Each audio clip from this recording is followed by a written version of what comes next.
Hello friends, welcome to my channel. आज की इस वीडियो में हम लोग बिहार स्टेट के पेपर में पूछे गए शिक्षण कला एवं अन्य दक्षता के जितने भी प्रीवियस ईयर क्वेश्चंस हैं उनको आपके साथ डिस्कस करेंगे। और इसके पहले की वीडियोस में भी हमने शिक्षण कला एवं अन्य दक्षता के प्रीवियस ईयर क्वेश्चंस को आपके साथ डिस्कस किया है। अगर अभी तक आपने उन वीडियोज़ को नहीं देखा है तो उन वीडियोज़ का लिंक आपको डिस्क्रिप्शन बॉक्स में मिल जाएगा, आप उन्हें जाके देख सकते हैं। तो बिना देरी किए चलिए आज का ये वीडियो स्टार्ट करते हैं। तो आज की इस वीडियो में हम लोग 10 सितंबर 2023 के शिफ्ट 1 में पूछे गए शिक्षण कला एवं अन्य दक्षता के क्वेश्चंस का ही डिस्कशन करेंगे। तो क्वेश्चन नंबर 1 है, शिक्षा देने का अर्थ है। तो इस क्वेश्चन का सही जवाब है ऑप्शन ए, निर्देश देना। शिक्षा का अर्थ है निर्देश देना, जिसका उद्देश्य है बालक की जन्मजात शक्तियों का सर्वांगीण विकास करना। फिर क्वेश्चन नंबर 2, इनमें से एक शिक्षण प्रविधि है। तो इस क्वेश्चन का सही जवाब है ऑप्शन सी, सचित्रण। सचित्रण एक शिक्षण प्रविधि है। फिर क्वेश्चन नंबर 3, जीवित प्राणी की प्राकृतिक क्रिया है। तो इस क्वेश्चन का सही जवाब है ऑप्शन ए, अधिगम। अधिगम जीवित प्राणी की एक प्राकृतिक क्रिया है। फिर क्वेश्चन नंबर 4, अंतर्वैयक्तिक उद्देश्य का संबंध है। तो इस क्वेश्चन का सही जवाब है ऑप्शन ए, एक दूसरे से पारस्परिक संबंध। फिर क्वेश्चन नंबर 5, पाठ्य योजना में सामान्य उद्देश्य। तो इस क्वेश्चन का सही जवाब है ऑप्शन ए, दीर्घकालिक उद्देश्य को परिभाषित करते हैं। पाठ्य योजना में सामान्य उद्देश्य दीर्घकालिक उद्देश्य को परिभाषित करते हैं। फिर क्वेश्चन नंबर 6, शिक्षण विधि जो शिक्षार्थी को वास्तविक समस्या में शामिल करता है। तो इस क्वेश्चन का सही जवाब है ऑप्शन बी, परियोजना आधारित। शिक्षण विधि जो शिक्षार्थी को वास्तविक समस्या में शामिल करता है परियोजना आधारित होता है। फिर क्वेश्चन नंबर 7, विषय वस्तु निर्धारित करता है। तो इस क्वेश्चन का सही जवाब है ऑप्शन ए, शिक्षण विधि। शिक्षण विधि विषय वस्तु को निर्धारित करता है।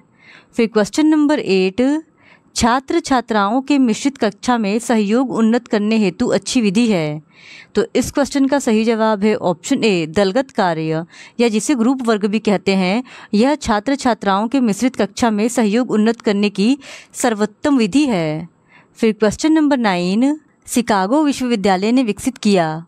तो इस क्वेश्चन का सही जवाब है ऑप्शन ए, ADDIE मॉडल को। शिकागो विश्वविद्यालय ने ADDIE मॉडल को विकसित किया, जिसका पूर्ण रूप एनालिसिस, डिज़ाइन, डेवलपमेंट, इम्प्लीमेंटेशन और डिवैल्यूएशन है। फिर क्वेश्चन नंबर 10, शिक्षक शिक्षण के उद्देश्य को निर्धारित करता है। तो इस क्वेश्चन का सही जवाब है ऑप्शन बी, विशिष्ट उद्देश्य को लिखकर। फिर क्वेश्चन नंबर 11, सूक्ष्म शिक्षण का उपयोग किया जाता है। तो इस क्वेश्चन का सही जवाब है ऑप्शन सी, शिक्षक प्रशिक्षण संस्था में। फिर क्वेश्चन नंबर 12, अभिक्रमित अनुदेशन में पाठ्य वस्तु का क्रम होता है। तो इस क्वेश्चन का सही जवाब है ऑप्शन ए, मनोवैज्ञानिक। अभिक्रमित अनुदेशन में पाठ्य पुस्तक का क्रम मनोवैज्ञानिक होता है। फिर क्वेश्चन नंबर 13, कक्षा शिक्षण पूरा होने के बाद।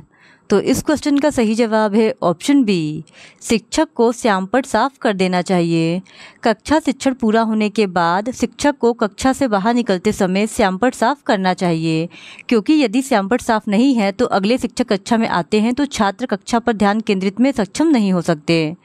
फिर क्वेश्चन नंबर 14, कक्षा के अंदर बालकों के अधिगम पर सर्वाधिक प्रभाव दृष्टिगोचर होता है। तो इस क्वेश्चन का सही जवाब है ऑप्शन बी, कक्षा का मनोवैज्ञानिक वातावरण। कक्षा के अंदर बालकों के अधिगम पर सर्वाधिक प्रभाव कक्षा के मनोवैज्ञानिक वातावरण पर दृष्टिगोचर होता है। फिर क्वेश्चन नंबर 15, समावेशी शिक्षा के मूल सिद्धांत हैं।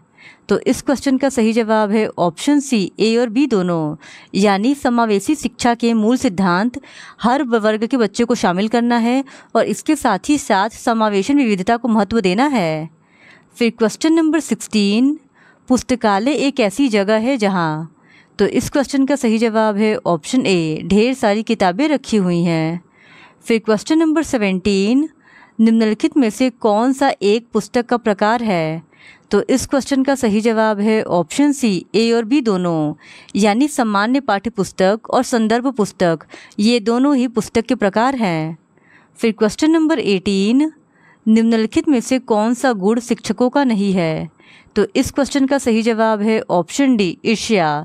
ईर्ष्या शिक्षकों का गुण नहीं है। फिर क्वेश्चन नंबर 19, एक शिक्षक के निम्नलिखित में से कौन से व्यक्तिगत गुण शिक्षण को प्रभावित करते हैं? तो इस क्वेश्चन का सही जवाब है ऑप्शन ए, संवेदनशीलता। संवेदनशीलता शिक्षक का व्यक्तिगत गुण होता है जो कि शिक्षण प्रक्रिया को प्रभावित करता है। फिर क्वेश्चन नंबर 20, उच्च शिक्षा में शिक्षक की भूमिका होती है। तो इस क्वेश्चन का सही जवाब है ऑप्शन ए, छात्रों में स्व अध्ययन को बढ़ावा देना। उच्च शिक्षा में शिक्षक समाज में महत्वपूर्ण भूमिका निभाते हैं क्योंकि वे युवा पीढ़ी को साहस और ज्ञान के साथ भविष्य का सामना करने के लिए तैयार करते हैं। और उच्च शिक्षा में शिक्षक की महत्वपूर्ण भूमिका है कि छात्रों में स्व अध्ययन को बढ़ावा दिया जाए। फिर क्वेश्चन नंबर 21, मूल्यांकन है। तो इस क्वेश्चन का सही जवाब है ऑप्शन ए, एक सतत प्रक्रिया। मूल्यांकन एक सतत प्रक्रिया होती है। फिर क्वेश्चन नंबर 22, आंकने की व्यापक प्रक्रिया है। तो इस क्वेश्चन का सही जवाब है ऑप्शन सी, मूल्यांकन। आंकने या आकलन की व्यापक प्रक्रिया मूल्यांकन है। फिर क्वेश्चन नंबर 23, संकलनात्मक मूल्यांकन किस प्रकार का परीक्षण है? तो इस क्वेश्चन का सही जवाब है ऑप्शन डी, उपरोक्त सभी। संकलनात्मक मूल्यांकन से अभिप्राय संपूर्ण कोर्स की समाप्ति के पश्चात किए जाने वाले समग्र मूल्यांकन से है। इस तरह संकलनात्मक मूल्यांकन एक शिक्षक निर्मित परीक्षण, बाहरी परीक्षण तथा आंतरिक परीक्षण है। फिर क्वेश्चन नंबर 24, पाठ्यचर्या का सिद्धांत किस पर आधारित नहीं है? तो इस क्वेश्चन का सही जवाब है ऑप्शन डी, पारिवारिक जीवन पर। पाठ्यचर्या का सिद्धांत पारिवारिक जीवन पर आधारित नहीं होता है। फिर क्वेश्चन नंबर 25, निम्नांकित में से कौन पाठ्यचर्या का तत्व नहीं है? तो इस क्वेश्चन का सही जवाब है ऑप्शन सी, शिक्षक। शिक्षक पाठ्यचर्या के तत्व में शामिल नहीं होता है क्योंकि पाठ्यचर्या के प्रमुख 4 घटक होते हैं। पहला, उद्देश्य। दूसरा, पाठ्यचर्या प्रकरण या विषय वस्तु। तीसरा, पाठ्यचर्या सामग्री और अनुभव। और चौथा, पाठ्यचर्या मूल्यांकन। और इसमें शिक्षक के लिए कहीं भी जगह नहीं है। इसी वजह से हमारा सही जवाब हो जाएगा ऑप्शन सी, शिक्षक। फिर क्वेश्चन नंबर 26, विद्यालय में लघु संस्कृति है। तो इस क्वेश्चन का सही जवाब है ऑप्शन सी, वर्ग कक्षा। वर्ग कक्षा विद्यालय में लघु संस्कृति है। फिर क्वेश्चन नंबर 27, परामर्श का मूलभूत सिद्धांत है। तो इस क्वेश्चन का सही जवाब है ऑप्शन डी, उपरोक्त सभी। परामर्श का मूलभूत सिद्धांत स्वायत्तता, न्याय और निष्ठा, ये तीनों ही है। इसी वजह से सही जवाब हो जाएगा ऑप्शन डी, उपरोक्त सभी। फिर क्वेश्चन नंबर 28, वर्तमान में सीखने का प्रभावी तरीका है। तो इस क्वेश्चन का सही जवाब है ऑप्शन सी, प्रमिश्रित प्रणाली अधिनियम। फिर क्वेश्चन नंबर 29, सीखने का सबसे अच्छा तरीका है। तो इस क्वेश्चन का सही जवाब है ऑप्शन सी, करना। करके सीखना सीखने का सबसे अच्छा तरीका होता है। फिर क्वेश्चन नंबर 30, त्रिआयामी शिक्षण सामग्री है। तो इस क्वेश्चन का सही जवाब है ऑप्शन बी, मॉडल। मॉडल एक त्रिआयामी शिक्षण सामग्री है। फिर क्वेश्चन नंबर 31, हर्यक वंश का संस्थापक कौन है? तो इस क्वेश्चन का सही जवाब है ऑप्शन सी, बिंबिसार। हर्यक वंश का संस्थापक बिंबिसार था और इस वंश को पितृहंता वंश के नाम से भी जाना जाता है। फिर क्वेश्चन नंबर 32, निम्नलिखित में से किस प्रकार की मिट्टी का भारत में सबसे बड़ा क्षेत्रफल है? तो इस क्वेश्चन का सही जवाब है ऑप्शन ए, जलोढ़। जलोढ़ मिट्टी का भारत में सबसे बड़ा क्षेत्रफल है। फिर क्वेश्चन नंबर 33, निम्नलिखित में से कौन सा मनी मार्केट इंस्ट्रूमेंट है? तो इस क्वेश्चन का सही जवाब है ऑप्शन डी, उपरोक्त सभी। ट्रेजरी बिल, वाणिज्यिक पत्र और जमा प्रमाण पत्र, ये तीनों ही मनी मार्केट के इंस्ट्रूमेंट है। इसी वजह से सही जवाब हो जाएगा ऑप्शन डी, उपरोक्त सभी।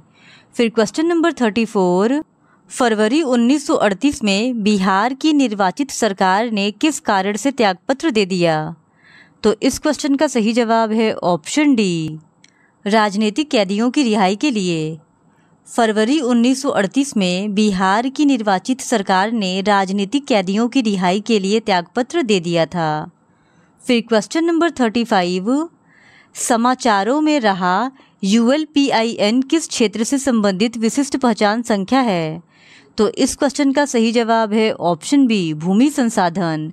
ULPIN unique land parcel identification number, विशिष्ट भूमि पार्सल पहचान संख्या, भूमि संसाधन से संबंधित विशिष्ट पहचान संख्या है। फिर क्वेश्चन नंबर 36, निम्नलिखित में से कौन सी बीमारी धुंध के कारण होती है?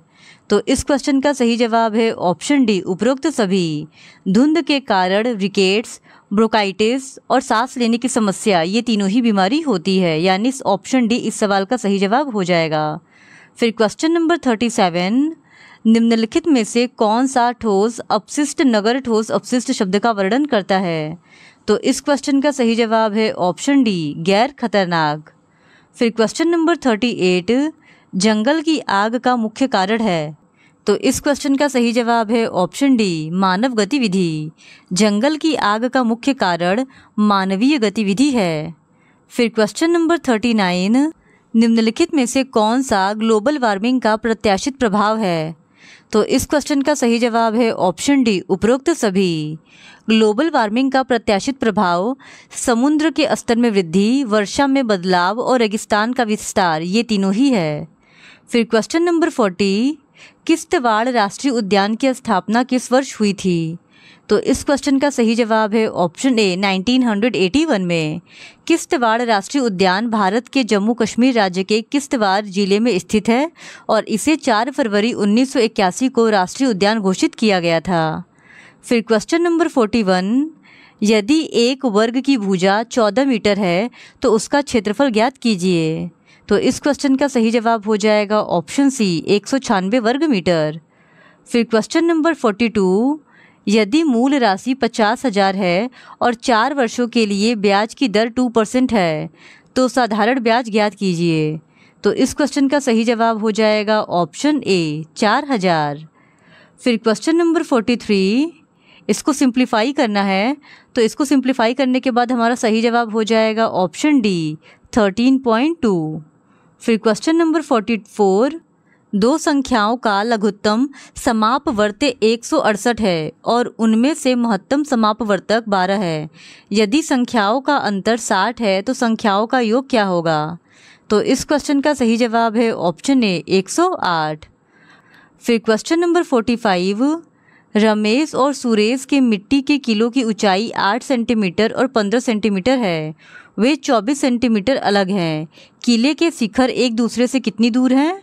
तो इस क्वेश्चन का सही जवाब हो जाएगा ऑप्शन सी, 25 सेंटीमीटर।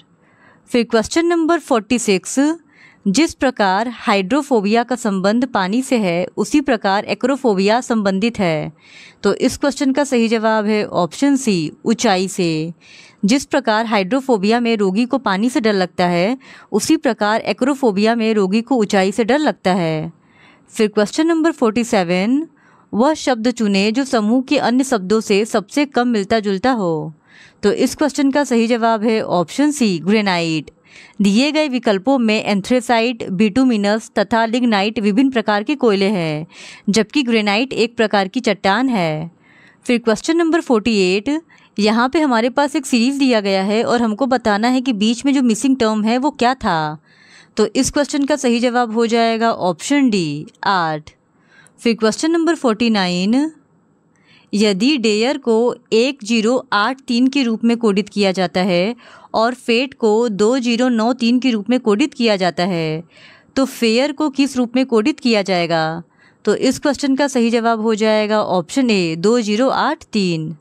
फिर क्वेश्चन नंबर 50, मार्कंडे राजीव की माँ के पिता हैं। मार्कंडे के 3 भाई हैं, उनमें से एक का पोता अभि है, राजन अभि का पुत्र है, राजन राजीव से संबंधित है। तो इस क्वेश्चन का सही जवाब हो जाएगा ऑप्शन बी, भतीजा। जब हम इस ब्लड रिलेशन के क्वेश्चन को सॉल्व करेंगे तो हम पाएंगे कि राजन राजीव का भतीजा है। इस प्रकार आज के इस वीडियो में हमने बिहार स्टेट के एक और पेपर से शिक्षण कला एवं अन्य दक्षता के प्रीवियस ईयर क्वेश्चंस को आपके साथ सॉल्व कर लिया है। और अगर आपको इसी तरह और भी प्रीवियस ईयर क्वेश्चंस को देखना है तो please do subscribe to my channel and like this video. Thank you very much.